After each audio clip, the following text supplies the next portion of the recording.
Hello everyone, welcome again to fine art study. I hope कि आपका कल का पीजीटी का एग्ज़ाम काफ़ी अच्छा गया होगा। अगर हम पहले के जो DSSB के एग्ज़ाम हुए हैं उनसे अगर कल का पेपर कंपेयर करेंगे तो काफ़ी इजी क्वेश्चन पेपर आया था। तो उन्हीं के कुछ क्वेश्चन हैं यहाँ पर। कुछ क्वेश्चन जो हैं, लेकिन अगर आपको और क्वेश्चन पता है तो आप कमेंट बॉक्स में ज़रूर बताएं कि इनके अलावा कौन से क्वेश्चन आए थे, ताकि आने वाले एग्ज़ाम के लिए भी हेल्प हो सके। वैसे आंसर की DSSB काफ़ी जल्दी अपनी जारी कर रहा है, तो जल्दी ही इसके आंसर की आ जाएगी।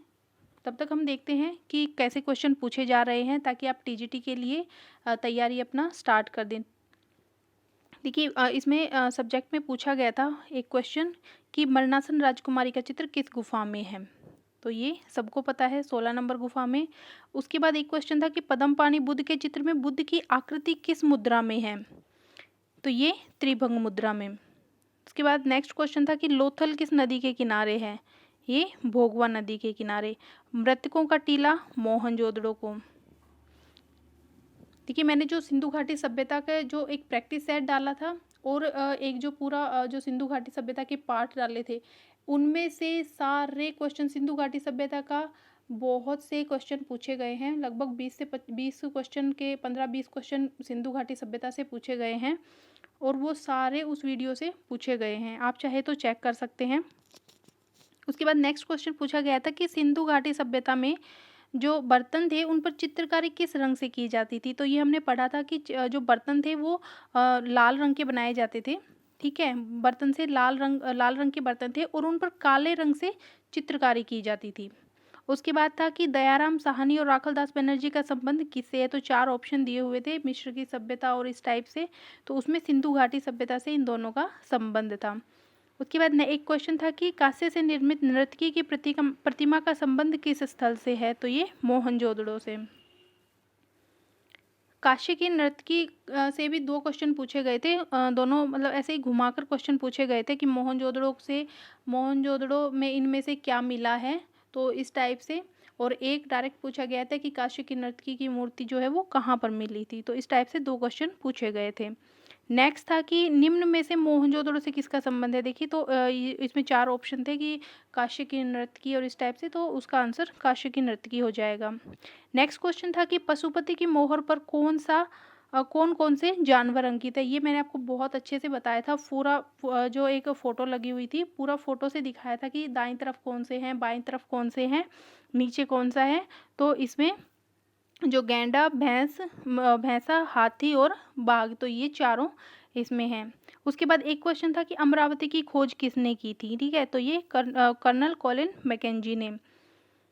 उसके बाद एक क्वेश्चन था कि Indian society of oriental art की स्थापना 1907 में किसने की थी। तो गगनेंद्रनाथ ठाकुर ने। ये क्वेश्चन लास्ट ईयर भी पूछा गया था, इसलिए क्वेश्चन रिपीट होते हैं। क्वेश्चनों को बहुत ध्यान से देखें। नेक्स्ट था कि राजा रवि वर्मा ने लिथोग्राफी प्रेस सबसे पहले किस राज्य में खोला था। इसमें डायरेक्ट उस जगह का नाम ना देकर राज्य पूछा है, तो ये महाराष्ट्र। नेक्स्ट था कि राम किंकर बैज का जन्म कहाँ हुआ। ये बांकुरा, पश्चिम बंगाल में। इस क्वेश्चन को ही घुमा घुमा कर 2 या 3 बार पूछा गया था, ये एक क्वेश्चन को ही। कि एक क्वेश्चन में तो डायरेक्ट पूछा गया था कि इनका जन्म कहाँ हुआ था, एक में पूछा गया था कि उसमें ऊपर क्वेश्चन में लिखा गया था कि बांकुरा, पश्चिम बंगाल में किस मूर्तिकार का जन्म हुआ था। उसके बाद एक था कि नई Delhi reserve bank of India के सामने रखी यक्षिणी की मूर्ति किसने बनाई थी। तो रामकिंकर बैज ने। ये भी लास्ट ईयर का क्वेश्चन है। नेक्स्ट है कि राज्य का विस्तार किस मुगल शासक के काल में सर्वाधिक हुआ था। इसमें राज्य का विस्तार पूछा गया है, तो इसको आप एक बार चेक कर लीजिएगा। अगर आप जिसने भी पीजीटी का एग्ज़ाम दिए हैं उनको और क्वेश्चन याद हैं तो मुझे कमेंट में ज़रूर बताएं कि और कौन कौन से क्वेश्चन आए थे, ताकि बाकी जो स्टूडेंट है उनको भी हेल्प मिल सके जो टीजीटी का एग्ज़ाम दे रहे हैं। नेक्स्ट है महाभारत का फारसी अनुवाद किस नाम से जाना जाता है। रजमनामा। पक्षियों के चित्र सबसे पहले किस मुगल बादशाह ने बनवाए थे। तो ये हुमायूं ने बनवाए थे। ये क्वेश्चन भी हमने सारे कवर किए हुए हैं अपने वीडियो में। अगर आपने अभी तक वीडियो नहीं देखे हैं तो देखिए, बहुत ही हेल्प मिलेगी आपको आने वाले एग्ज़ाम के लिए भी, और जिसने देखे होंगे उसके उसका बहुत अच्छा पेपर गया होगा। नेक्स्ट है, अकबर के दरबार में कौन सा कलाकार था। इसमें ऑप्शन दिए गए थे, तो आप कलाकार जरूर देख लीजिएगा सारे कि कौन कौन से कलाकार किसके दरबार में थे। उसके बाद क्वेश्चन पूछा था कि मुगल काल का स्वर्ण काल, तो ये जहांगीर के समय को कहते हैं। पाल शैली से भी क्वेश्चन पूछे गए थे। पाल शैली में एक तो धीमान और वित्तपाल का इनका संबंध किस शैली से है, और क्वेश्चन पूछे गए थे कि जो पाल शैली है उसमें जो चित्र थे वो किस पर बने थे। तो इस टाइप से कुछ क्वेश्चन थे। जैन शैली से संबंधित गुफा कौन सी थी, तो ये सीतनवासल की गुफा। उसके बाद अजंता से भी काफ़ी क्वेश्चन थे। तो अजंता में एक क्वेश्चन पूछा गया था कि इसकी जो प्रतिकृति हैं वो किसने बनाई थी सबसे पहले, तो मेजर रॉबर्ट गिल ने। उसके बाद एलिफेंटा से भी शायद 2 या 3 क्वेश्चन पूछे गए थे कि एलिफेंटा को किस नाम से जाना जाता है, तो वो धारापुरी। एक त्रिमूर्ति से भी संबंधित था शायद कोई क्वेश्चन। एलोरा से भी 2 से 3 क्वेश्चन पूछे गए थे। एलोरा काफ़ी इंपॉर्टेंट है, आप इनको जरूर डीप से डीप पढ़कर जाएं। ये जो टॉपिक हैं, जो टॉपिक अब आए हुए हैं जैसे सिंधु घाटी सभ्यता, अजंता, इन्हीं को आप और डीप पढ़कर जाएं, क्योंकि टॉपिक यही आएंगे टीजीटी में भी। हो सकता है वो लेवल यही रखे या फिर थोड़ा सा टफ कर दे, तो आप इनको बहुत अच्छे से पढ़कर जाएं। उसके बाद है अजंता की कौन सी गुफा प्राचीन गुफा, सबसे प्राचीन गुफाएं, तो वो 9 और 10। उसके बाद ये मैंने आपको बहुत अच्छे से बताया था कि फ्रेस्को सैको में क्या होता है और फ्रेस्को बुनो में क्या होता है। तो ये भित्ति चित्र की जो चित्र भित्ति पर जो चित्र बनाए जाते हैं उसमें ये पद्धति यूज में ली जाती है। तो फ्रेस्को बूनो जो होता है, बूनो में जो गीली भित्ति होती है उस पर हम चित्रकारी करते हैं, लेकिन जो फ्रेस्को सैको होता है उसमें सूखी हुई भित्ति पर चित्रकारी की जाती है। तो ये क्वेश्चन उसमें पूछा गया था। उसके बाद क्वेश्चन पूछा था कि वॉश पेंटिंग किसकी देन है, तो ये अवनींद्रनाथ ठाकुर। रंग से संबंधित क्वेश्चन पूछे गए थे, जरूर पढ़िएगा। उसके बाद परिप्रेक्ष्य से संबंधित क्वेश्चन पूछे गए थे, ठीक है, परिप्रेक्ष्य से संबंधित। उसके बाद जो रेखाएं होती है, रेखाओं से संबंधित क्वेश्चन पूछे गए थे। तो यही टॉपिक आपको बहुत अच्छे से अगले पेपर के लिए पढ़ने हैं। तो पीले का विरोधी रंग इसमें पूछा गया था, तो वो हो जाएगा लाल। इस और एक क्वेश्चन और पूछा गया था कि पता नहीं प्राथमिक या द्वितीय, इन दोनों में से ही कोई रंग का पूछा गया था। तो आप उन्हें देख लीजिएगा कि प्राथमिक रंग कौन कौन से हैं और द्वितीय रंग कौन कौन से हैं। उसके बाद बुक पूछी गई थी मेघदूत, ये कालिदास की। ढोला मारू का संबंध किस शैली से है, तो ये मारवाड़ शैली जोधपुर से संबंधित है। उसके बाद बनी ठनी का जो चित्र है वो राजस्थानी शैली से संबंधित किशनगढ़ से। राजस्थानी शैली से काफ़ी क्वेश्चन पूछे गए हैं। तो उदयपुर किस शैली के अंतर्गत आता है, तो ये मेवाड़ शैली के अंतर्गत आता है। राजस्थानी शैली में किस प्रकार के चित्र बने हुए हैं, तो इसमें 4 ऑप्शन थे, तो उनके अकॉर्डिंग आपको आंसर देना था। ऑप्शन मुझे पता नहीं है क्या क्या थे, तो आप देख लीजिएगा ये क्वेश्चन। कांगड़ा शैली में किसके समय में जो कांगड़ा शैली में चित्रकला, ठीक है, यहाँ लिख लीजिएगा, कांगड़ा शैली में चित्रकला किसके स्वर्ण काल में। ये क्वेश्चन थोड़ा सा हो गया। जो कांगड़ा शैली थी उसमें जो स्वर्ण काल था वो किस जो शासक था उसको कहा जाता है, तो ये संसार चंद का, ठीक है। और एक शायद राजस्थानी शैली से भी पूछा गया था, वो मुझे ध्यान नहीं है कि कौन सा क्वेश्चन था, लेकिन राजस्थानी शैली से भी एक स्वर्ण काल पूछा गया था, तो एक बार आप पूरा देख लीजिएगा। उसके बाद था कि पहाड़ी शैली के अंतर्गत कौन सी शैली आती है, तो उसमें ऑप्शन दिए होंगे, तो उसके अकॉर्डिंग आपको बताना है। तो आपको पता है पहाड़ी शैली के अंतर्गत कांगड़ा, ठीक है, कांगड़ा जो, और चंबा, गुलेर, तो ये सब जो है वो पहाड़ी शैली के अंतर्गत आती हैं। उसके बाद एक जयपुर शैली का पूछा गया था कि जयपुर शैली जो है वो किसके अंतर्गत आती है, ठीक है, ये क्वेश्चन पूछा गया था। उसके बाद एक कोणार्क मंदिर से क्वेश्चन था कि कोणार्क मंदिर में कोण का क्या अर्थ है, तो ऑप्शन, अगर ऑप्शन होते तो ज़्यादा अच्छे से एक्सप्लेन कर पाते, लेकिन अभी जैसा भी है ठीक है। तो इसमें जो कोण अर्क है उसका अर्थ है सूर्य, और कोण का इसमें अर्थ बताया गया है कि जो उत्तर पूर्व दिशा है तो उसका जो कोण बनता है उस हिसाब से इसका नाम कोणार्क रखा गया है। अब ऑप्शन के हिसाब से पता नहीं इसका आंसर क्या होगा, लेकिन यही क्वेश्चन पूछा गया था। उसके बाद नेक्स्ट है कि कंपनी शैली का उदय किस मंदिर में हुआ।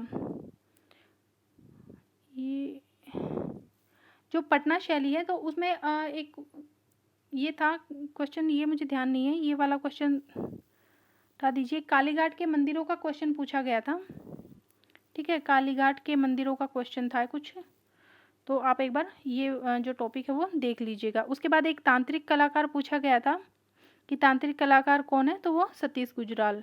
उसके बाद कि दक्षिणी शैली से संबंधित कौन थे, तो इसमें जो बीजापुर और गोलकुंडा ऑप्शन में दिए गए थे कि इनमें से दक्षिण शैली से संबंधित कौन से हैं, तो वो बीजापुर और गोलकुंडा।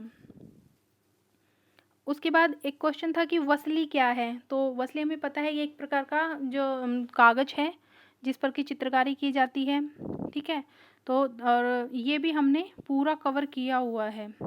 अच्छा, एक क्वेश्चन और पूछा गया था कि पुरातात्विक सर्वेक्षण,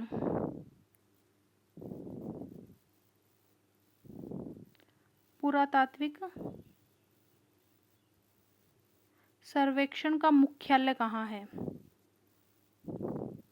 पुरातात्विक सर्वेक्षण विभाग जो है उसका मुख्यालय कहाँ है, मैंने पूरा एक सेपरेट वीडियो बनाया हुआ है पुरातात्विक सर्वेक्षण विभाग पर। ऐसे टॉपिक हम अक्सर छोड़ देते हैं, लेकिन जिसने वो वीडियो देखा होगा उसका 1 नंबर पक्का है। तो उसमें काफ़ी जो आप अगर अभी तक आपने नहीं देखा है तो उसमें ज़रूर देखिएगा, हो सकता है आगे आने वाले एग्ज़ाम में और कोई क्वेश्चन पूछ लिया जाए। तो ऐसे ऐसे टॉपिक होते हैं कि हम कई बार छोड़ देते हैं कि ऐसे टॉपिक नहीं आएंगे, लेकिन कई बार पूछ लिया जाता है। तो इसमें पुरातात्विक सर्वेक्षण विभाग का जो मुख्यालय है वो पूछा गया था।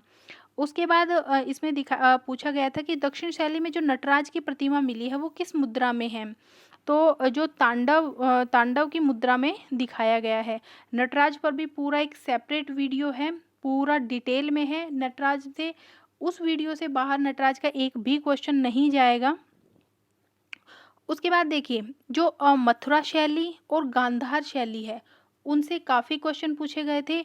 मोस्टली जो पत्थर हैं, ठीक है, पत्थरों से क्वेश्चन पूछे गए थे कि इनमें से भगवान बुद्ध की मूर्ति किससे बनी हुई है, ये गांधार शैली में ये किस पत्थर की बनी हुई है, वो किस पत्थर के बने हुए हैं। तो इस टाइप से पत्थरों से काफ़ी क्वेश्चन पूछे गए थे। तो आप गांधार शैली में, मथुरा शैली में और भी जितने भी जो जैसे कि जितने भी जो स्मारक वगैरह हैं वो किस पत्थर से बने हुए हैं, ये टॉपिक टीजीटी के लिए बहुत अच्छे से तैयार कीजिएगा। तो इसमें लाल बलुआ पत्थर, अब इसका मुझे याद नहीं है कि मथुरा था या गांधार था, तो इन दोनों में से एक था, लेकिन पत्थरों से क्वेश्चन पूछा गया था। उसके बाद एक क्वेश्चन था कि रथ मंदिर में 7 घोड़े किसका प्रतीक हैं, तो ये 7 दिन का प्रतीक है। कोणार्क मंदिर से पिछली बार भी एक क्वेश्चन आया था, मोस्ट इम्पोर्टेंट टॉपिक है कोणार्क का मंदिर। कोणार्क से इसी वीडियो में 2 क्वेश्चन आ चुके हैं, एक तो कोणार्क में कोण और अर्क का क्या अर्थ है, उस ऊपर से एक क्वेश्चन है कि 7 घोड़े किसका प्रतीक है, तो ये 7 दिन का प्रतीक है। लास्ट टाइम जब DSSB का एग्ज़ाम हुआ था तो उसमें पूछा गया था कि इसमें कितने जोड़ी चक्के लगे हुए हैं, ठीक है, तो 12 जोड़ी जो चक्के हैं वो इसमें लगे हुए हैं। नेक्स्ट क्वेश्चन है प्रेम पत्र लिखती शकुंतला, ये चित्र किसका है, तो ये राजा रवि वर्मा का। 2 क्वेश्चन आ चुके हैं, एक तो लिथोग्राफी प्रेस वाला और एक ये वाला। इससे आपको पता लगेगा कि आपका जो टीजीटी का एग्ज़ाम है वो किस लेवल का आ सकता है या कौन कौन से टॉपिक आपको ज़्यादा अच्छे से कवर करने हैं। उसके बाद एचिंग से संबंधित क्वेश्चन पूछा गया था कि इनके प्राथमिक अंकन को क्या कहा जाता है, ठीक है, और इसमें एक इंटेग्रैलियो से क्वेश्चन पूछा गया था और एक सेरीग्राफी या प्लेनोग्राफी ऐसा कुछ क्वेश्चन पूछा गया था, तो इन्हें भी आप देख लीजिएगा। उसके बाद एक पूछा गया था कि रामपुरवा स्तंभ के शीर्ष पर किसकी आकृति है, वृषभ की। महाबलीपुरम का नाम पूछा गया था, मामल्लपुरम। नाम काफ़ी पूछे गए थे इस बार का क्वेश्चन जो पेपर था उसमें काफ़ी नाम पूछे गए थे कि जो गुफाएं हैं उनके भी 1-2 नाम पूछे गए थे कि अगर किसी को पता है क्वेश्चन पेपर में कि कौन कौन से पूछे गए थे तो ज़रूर बताएं कमेंट में। तो उसके बाद नेक्स्ट है कि अमृता शेरगिल से क्वेश्चन पूछा गया था, डीपी राय चौधरी से, यामिनी राय से भी क्वेश्चन पूछा गया था कि भारतीय कला का पैगंबर किसे कहा जाता है, ऐसा कुछ क्वेश्चन था। उसके बाद डीपी राय चौधरी ऑप्शन में थे, क्वेश्चन मुझे पता नहीं है। राम किंकर बैच से क्वेश्चन पूछे गए थे। राम किंकर बैच से शायद 2 क्वेश्चन पूछे गए थे, 2 या 3। उसके बाद एक ग्रुप से संबंधित क्वेश्चन था, ठीक है, ग्रुप से संबंधित क्वेश्चन था कि इनमें से कौन सा कलाकार इस ग्रुप से संबंधित है। उसके बाद एम.एफ. हुसैन का शायद ये पूछा गया था कि एम.एफ. हुसैन किस ग्रुप से संबंधित हैं। एलोरा गुफा से संबंधित क्वेश्चन पूछे गए थे। और तो एलोरा गुफा को आप बहुत अच्छे से पढ़ के जाएं। एलोरा गुफा और एलिफेंटा गुफा, ये 2, एलोरा, एलिफेंटा और अजंता, इन तीनों को आपको बहुत अच्छे से कवर करना है।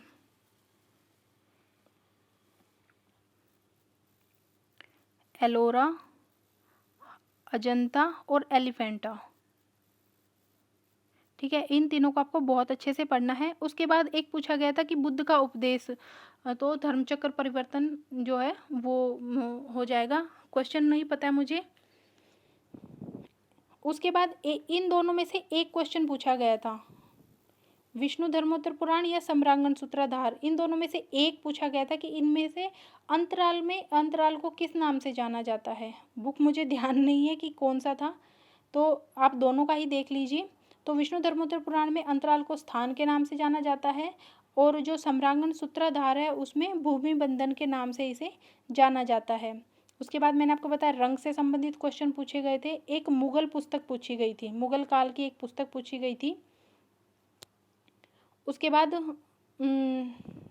जहाँ एक वैसे भी क्वेश्चन पूछा, एक और बुक पूछी गई थी, अगर किसी को पता है तो कमेंट में बताएं कि कौन सी थी। और एक मुगल काल की बुक पूछी गई थी। उसके बाद रेखा से संबंधित, एक ग्राफिक विधि से संबंधित क्वेश्चन थे। पल्लव वंश का भी एक क्वेश्चन था, एलिफेंटा और गांधार कला से काफ़ी क्वेश्चन थे। तो मोस्ट इम्पोर्टेंट टॉपिक है। तो ये था हमारा जो फाइन आर्ट का है उसका। और अगर हम उसकी फ़र्स्ट पेपर की बात करें, क्योंकि फ़र्स्ट पेपर भी आपका क्लियर होना बहुत ज़रूरी है, अगर हम फर्स्ट पेपर की बात करें तो सबसे पहले देखिए रीजनिंग में आपका आया था वेन डायग्राम, ठीक है, वेन डायग्राम। और उसके बाद आया था ब्लड रिलेशन और डायरेक्शन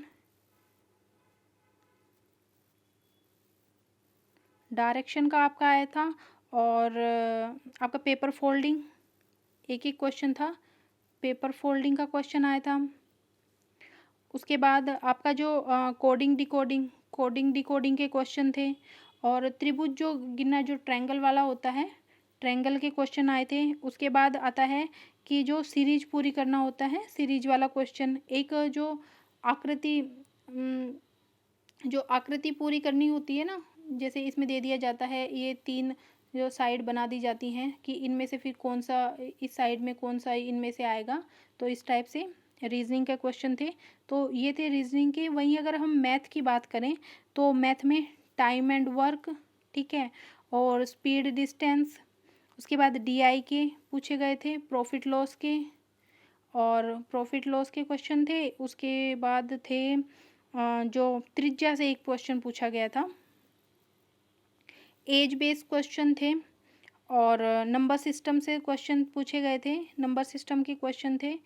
और परसेंटेज के क्वेश्चन पूछे गए थे। तो ये हमारा मैथ का है। तो आप तैयार अच्छे से आने वाले एग्ज़ाम के लिए अच्छे से तैयारी कीजिएगा।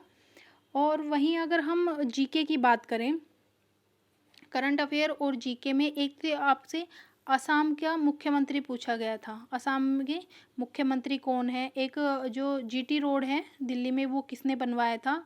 और उसके बाद एक राष्ट्रपति से संबंधित 2 क्वेश्चन पूछे गए थे। एक तो जो जाकिर हुसैन वो कौन से नंबर के राष्ट्रपति थे। और एक पूछा गया था, एक और राष्ट्रपति से ही क्वेश्चन पूछा गया था, किसी राष्ट्रपति का नाम दिया गया था कि इनमें से ये कौन से नंबर के राष्ट्रपति थे। उसके बाद चंद्रगुप्त मौर्य थे, क्वेश्चन थे चंद्रगुप्त चंद्रगुप्त मौर्य से क्वेश्चन थे। सबसे छोटा महाद्वीप पूछा था। ठीक है, तो ये कुछ क्वेश्चन थे जो जनरल अवेयरनेस में पूछे गए थे। ऑल ओवर जो पेपर का लेवल था काफ़ी इजी था। और अगर हम हिंदी की बात करें तो हिंदी में मुहावरा पूछा गया था।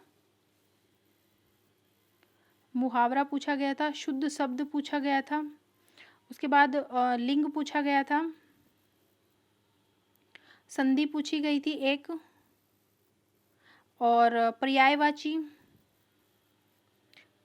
पूछे गए थे। विदेशज शब्द पूछे गए थे। और आपका जो लास्ट में पैराग्राफ आता है वो इसमें पूछा गया था। वैसे ही इंग्लिश में भी पैराग्राफ पूछा गया था। एंटोनिम और सिनोनिम पूछे गए थे आपका। और यही जो हर बार वन वर्ड का पूछा गया था, एक वन वर्ड। और यही जो नॉर्मल आते हैं सब वही थे, वही टॉपिक हैं। तो आप फर्स्ट और सेकंड दोनों पेपर का जितना मुझे पता लगा है मैंने आपको बता दिया है। तो इसी के अकॉर्डिंग आप अपनी आगे वाले एग्ज़ाम की टीजीटी की बहुत अच्छे से तैयारी करें। और अगर जिसको भी और क्वेश्चन पता है फर्स्ट और सेकंड पेपर दोनों में ही, तो आप उन्हें कमेंट में ज़रूर बताएं। आने वाले एग्ज़ाम के लिए आप सभी को best of luck. Thank you.